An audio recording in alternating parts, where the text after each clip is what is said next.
Hola de nuevo, bienvenidos, bienvenidas a esta segunda videolección. Confío en que la primera os haya resultado de utilidad y bueno, nos ponemos en esta entrega con la sociología funcionalista. Vamos a abordar para empezar las bases sobre las que se asienta esta escuela de pensamiento sociológico, el marco histórico en el que florece, que nos pondrá también sobre la pista de muchas de las claves de esta corriente. A continuación expondremos las líneas esenciales de las teorías de Talcott Parsons, que era un estructural funcionalista, sobre todo en lo que concierne a la norma social, que a nosotros nos interesaba especialmente.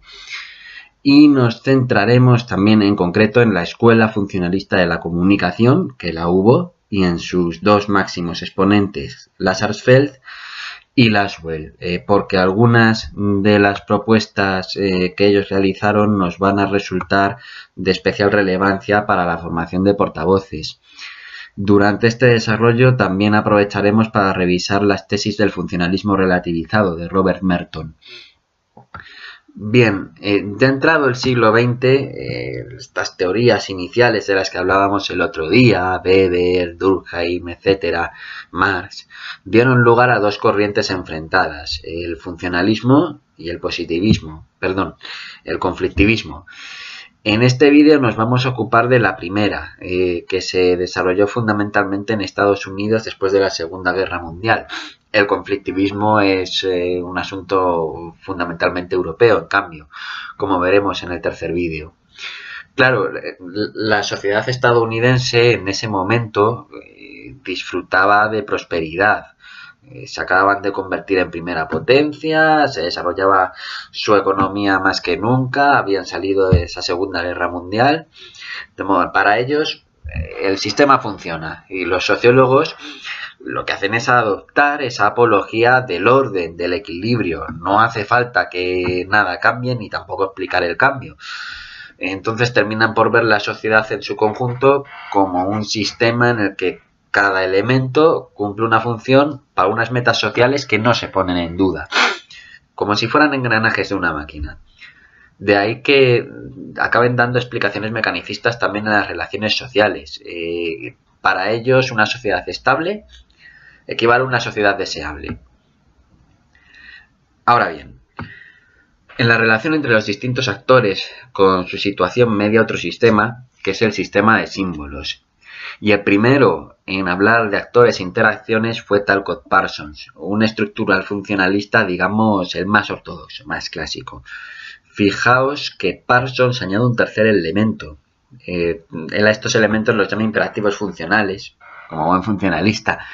Y ese tercer elemento son las pautas culturales.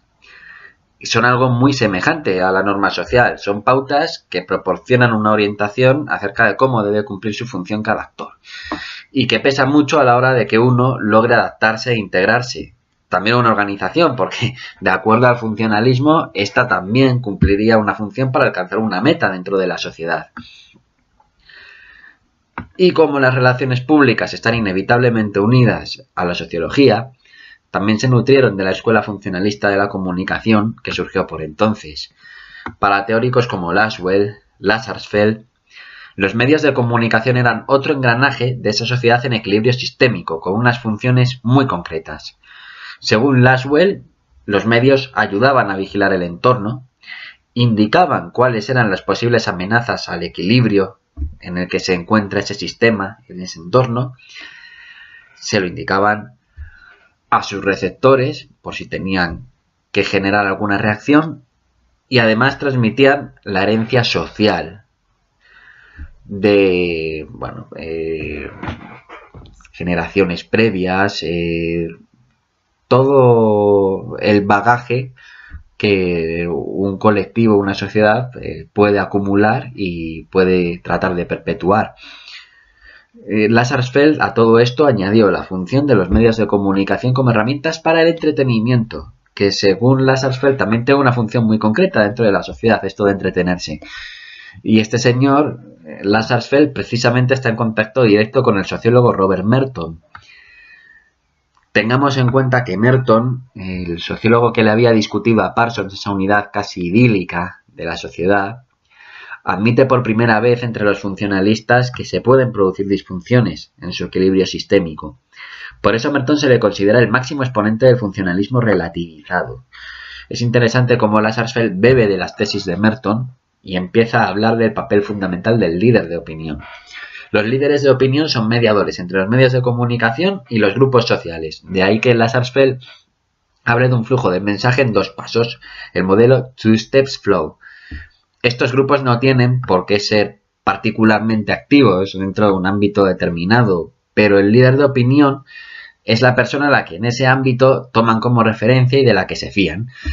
Por eso, como portavoces, tenemos 2 opciones: o ganarnos el papel de líderes de opinión, o al menos trabajar muy estrechamente con aquellos líderes capaces de influir en los colectivos a los que queremos dirigirnos.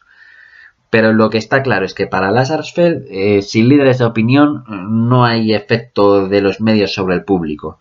No es una aguja hipodérmica desterrada como nos podríamos imaginar unos años más pronto de lo que estos especialistas desarrollan las teorías funcionalistas de la comunicación que estamos discutiendo. Además, junto a Katz, Lazarsfeld dio una enorme importancia al papel de las relaciones interpersonales, la fortaleza de los lazos que nos unen a un grupo, el poder de la presión social para que opinemos y actuamos de determinada manera. Y al final la conclusión a la que llega es que atenerse a los puntos de vista que se hayan generalizado dentro del grupo suele reportar más beneficios que oponernos individualmente. Creo que no descubrimos tampoco nada nuevo si hacemos esta afirmación, pero ellos lo teorizaron desde una perspectiva sociológica para aplicarlo a los efectos de la comunicación.